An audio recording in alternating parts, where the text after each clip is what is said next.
Okay, क्या पूछ रहे हैं इस क्वेश्चन में? Choose the correct options and explain the reason for the correct incorrect options in the context of the earth Rutherford gold foil experiment. ठीक है, तो आपको कौन से करेक्ट करेक्ट ऑप्शन है आपको ढूंढना है। इसमें से एक सही नहीं है, मल्टीपल ऑप्शन सही हो सकते हैं, ऐसा उनका बोलना है। ठीक है, तो उनको रीजन के साथ बताना है कि वो करेक्ट ऑप्शन है कि नहीं है। The experiment clearly showed the existence of neutrons in the nucleus.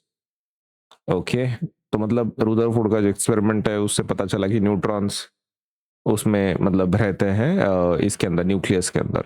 Okay, तो let us talk about that. पहला जो स्टेटमेंट है, the presence of the neutron was shown by the experiment, क्या ये बराबर है? तो ये बिल्कुल गलत है ना। पहला पहला जो उनका क्वेश्चन है वो सरासर गलत है।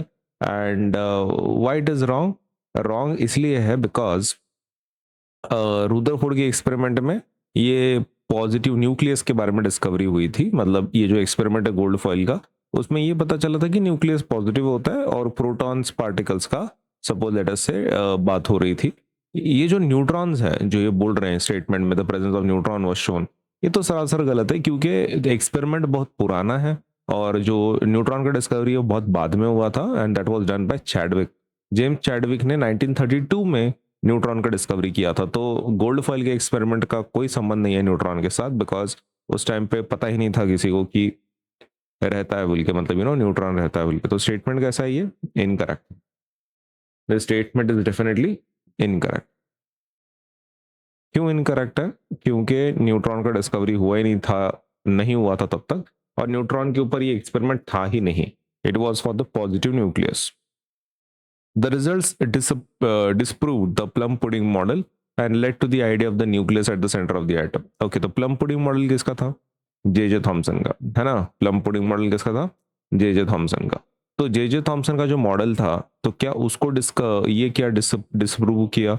तो यस, डिसअप्रूव यस इसी मॉडल ने किया, किसके? रुदरफोर्ड के मॉडल ने। क्योंकि रुदरफोर्ड ने जे थॉमसन का जो मॉडल था ना, उसमें क्या बोला गया था कि जो पॉजिटिव चार्जेस हैं वो पूरे एटम में फैले हुए हैं।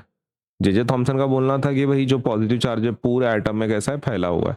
लेकिन रुदरफोर्ड का जो मॉडल है गोल्ड फॉइल एक्सपेरिमेंट, उसके थ्रू उन्होंने ये बताया कि न्यूक्लियर पॉजिटिव ये जो चार्जेस हैं ये ऐसे फैले हुए नहीं रहते, they are concentrated at one place called as nucleus. एक न्यूक्लियस के अंदर पॉजिटिव चार्जेस होते हैं, ऐसा उन्होंने बताया। ऐसा नहीं है कि पॉजिटिव चार्जेस एटम के अंदर फैले हुए हैं, that is not the situation here. Positive charges are present at the centre of the atom और उसको न्यूक्लियस बोलते हैं। ओके, तो ये जो स्टेटमेंट है कि उन्होंने प्लम पुडिंग मॉडल को डिस्प्रूव कर दिया, तो yes that is correct because nucleus ही रहता है सेंटर पे, ये उन्होंने प्रूव किया था। तो this is very much correct, क्योंकि जे थॉमसन के बाद जो मॉडल आया था वो रुदरफोर्ड का था एंड इट वाज करेक्ट। मतलब वो ज्यादा एक्यूरेट था as compared to J Thomson. The large deflection of the few alpha particles indicated that most of the mass of the atom and positive charge are packed into a tiny center. Okay. जो third statement है कि it basically talked about कि मास आपका totally कैसा है। जो statement है, the large deflection of the few particles indicated that most of the mass and positive charge are packed. तो क्या सच में ऐसा हुआ था कि बहुत सारे पार्टिकल्स आर पार निकल गए, गोल्ड के आर पार निकल गए? तो यस दैट डिड हैपन। तो उससे क्या पता चलता है कि आपका जो न्यूक्लियस है तो काफी, मतलब पूरा पॉजिटिव चार्ज एक ही जगह पे कॉन्सेंट्रेटेड है, राइट, सेंटर में। ओके, तो ये जो स्टेटमेंट है इनका कि the large deflection of the few alpha particles indicate that most of the mass of the atom and positive charge are packed into a tiny centre, जिसको nucleus नाम दिया गया था। हाँ, तो ये स्टेटमेंट भी एकदम करेक्ट है, इसमें कोई मिस्टेक नहीं है। The way alpha particles were deflected showed that electrons move around the nucleus. Okay. तो इलेक्ट्रॉन्स न्यूक्लियस के अराउंड मूव करते हैं, ये भी उन्होंने क्या बताया था। सपोज लेट अस से मतलब एक्सपेरिमेंट में बताया था कि नहीं, ये हमको बताना है। ओके, तो क्या इलेक्ट्रॉन्स के ऊपर बात हुई थी इस एक्सपेरिमेंट की, गोल्ड फॉइल एक्सपेरिमेंट की? Gold foil experiment was did never talk about electrons. Electrons की पोजीशन के बारे में कुछ बात नहीं हुई थी, right? Okay, so it never talked about electron के motion. It was only discussing about basically the nucleus. तो ये जो पॉइंट है ना इनका कि इलेक्ट्रॉन की पोजीशन मूवमेंट के बारे में बात हुई थी, नहीं नहीं, ये उनका नहीं था। ये जो स्टेटमेंट है ना इलेक्ट्रॉन पोजीशन का, ये किसने डिस्कस किया था? बोर के मॉडल ने डिस्कस किया था, रुदरफोर्ड के मॉडल ने नहीं, है ना। रुदरफोर्ड का मॉडल किसके ऊपर ये था, फोकस था, न्यूक्लियस के ऊपर फोकस था। It was not about electron position. Okay, तो ये स्टेटमेंट जो है इनका कि electrons moved around the nucleus, तो ये कैसा है, सरासर गलत है। Why it is incorrect? Because incorrect क्यों है ये? इनकरेक्ट इसलिए है क्योंकि न्यू इलेक्ट्रॉन के मोशन के बारे में इन्होंने बात ही नहीं की थी। इलेक्ट्रॉन के मोशन के बारे में किसने बात की थी? नील्स बोर ने, राइट। अगर तो एक काम करेंगे, इन्होंने बोला था करेक्ट ऑप्शंस ढूंढो, हाँ ठीक है, explain the reason for the correct and incorrect options. ठीक है, तो रीजन आपको देने हैं हर स्टेटमेंट के लिए, तो ठीक है, अपन आंसर भी लिखेंगे और उसका रीजन भी लिखेंगे, ठीक। ओके, तो जो पहला क्वेश्चन है तो वो तो इनकरेक्ट है, राइट। पहला तो इनकरेक्ट है, एंड क्यों इनकरेक्ट है वो? रीजन क्या है आपका? What is the reason? Okay, तो रीजन ये है कि वो एक्सपेरिमेंट न्यूट्रॉन्स के बारे में नहीं था। न्यूट्रॉन की डिस्कवरी बहुत बाद में हुई थी, right. Neutrons were discovered later by James Chadwick. If you want to write, आपको अगर साल लिखना है आप लिख सकते हैं 1932। Not by Rutherford's experiment.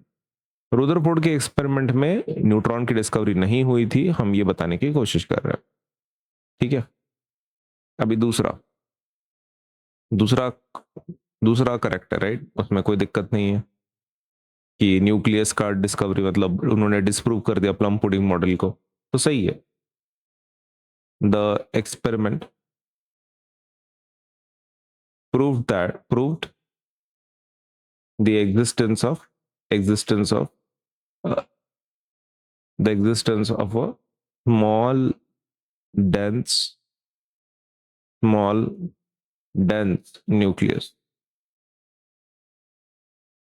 ये एक्सपेरिमेंट ने प्रूव किया ना कि न्यूक्लियस रहता है बोल के। Okay, next is correct, third वाला भी। Large deflections showed that the mass and positive charge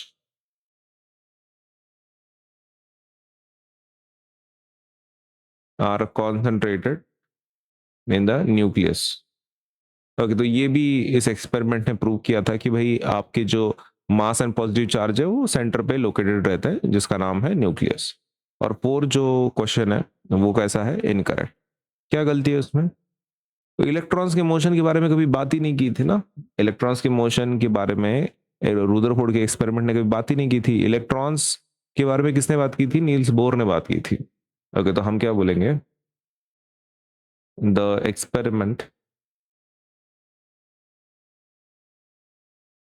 did not prove the motion of electrons. Electrons motion के बारे में बिल्कुल नहीं था वो। It only revealed the nucleus.